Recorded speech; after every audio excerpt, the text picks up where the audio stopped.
Dhiego Lima is feeling some type of way about Jesse Taylor's recent failed doping test. Taylor, 3,115 MMA, 11 UFC, who earned the Ultimate Fighter 25 crown with a second-round submission of Lima, 126 MMA, 14 UFC at the show's finale back in July, was flagged by the U.S. anti-doping agency USADA after estrogen blocker clomiphene was caught in a test conducted on August 22. Other than adding quite the unfortunate twist to what had been the redemption story of the year, the bust forced Taylor out of a UFC Fight Night 121 encounter and got him a one-year suspension from USADA. Still, given it stemmed from an out-of-competition test, it doesn't change the outcome of his most recent bout. That's where Lima comes in. Had it been a straightforward steroid, Lima said, it would be one thing. But the fact that clomiphene can also be used to cycle off steroids has him thinking, well, it has him pretty damn certain that Taylor used PEDs in the lead-up to their fight. For our fight, he knew our anti-doping would only be a normal P test, Lima told MeJunkie. So he must have done a cycle for that, and then, 1 month later, he flunked with a post-cycle drug. Of course he was taking stuff to fight me. Understandably, Lima is grappling with quite the plethora of emotions. Let's start with the first and perhaps most surprising one, which he got right after a Twitter user alerted him to the bust. It was a relief for me, to be honest, Lima told MeJunkie. Allow Lima to explain. He was on the same team as Taylor on Tough, which means the two had trained together for weeks. Lima knew how strong Taylor was. But as a big 200-pound welterweight, Lima's not exactly frail himself. So when Lima was faced with a much stronger opponent than the one he'd shared a mat with, he was puzzled. That was on my mind. Why was that guy so much stronger than me? Lima said. I trained so hard, and the guy tossed me around like I was nothing. How it's not possible. I knew how strong he was in the house, so for me, it would be the same at the fight. I did what I had to do to win, but come fight time, he was like 3 times stronger than me. I got depressed, you know. I thought about the fight so much, and I couldn't understand. I knew it. I told everyone after the fight that he was too strong, that there was no way that was possible.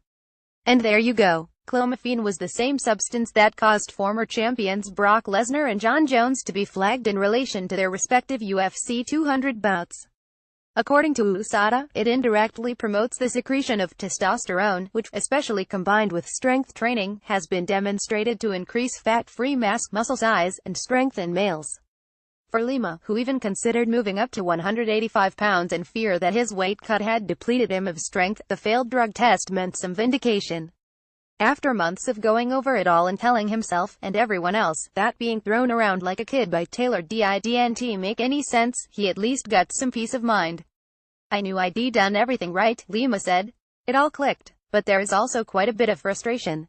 After all, Taylor's win over Lima earned him not only the Tough crown, but also a generous fight purse that had never been given to a season winner before. It wasn't just any fight, Lima said. It was a finale. There was $250,000. It actually ended up amounting to $290,000 on the line. I have 3 kids. I trained very hard for this fight. I suffered so much. Some days, I couldn't even walk because I was training so hard. I knew about his strength. I knew about his wrestling. I prepared for everything. I trained with him for 6 weeks. He was on my team. I knew what I had to do to win the fight. I did everything right. I passed my post-fight tests. And then I hear the guy flunked a test a month later, knowing he did a cycle for my fight. This hurts me a lot. I suffered so much for this fight, and the guy cheats to beat me. It pisses me off. Despite Lima's claims, Taylor has maintained his innocence via Facebook. While Lima is aware that he's not seeing any of that tough money, he hopes the UFC will find some way of making it up for him.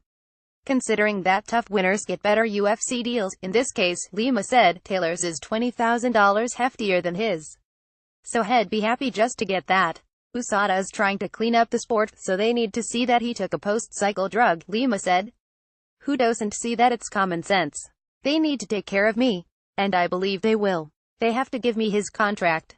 Well, see, he's suspended, so he won't even fight. I'm here. I passed my tests. I'm training hard. He'll fight anyone. Of course, there's one pretty obvious obstacle to getting his demands met.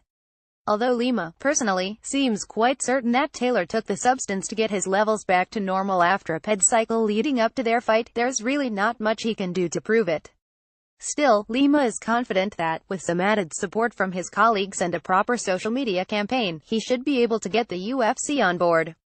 The fighters are all on my side, especially the clean ones, Lima said. They know where I'm coming from.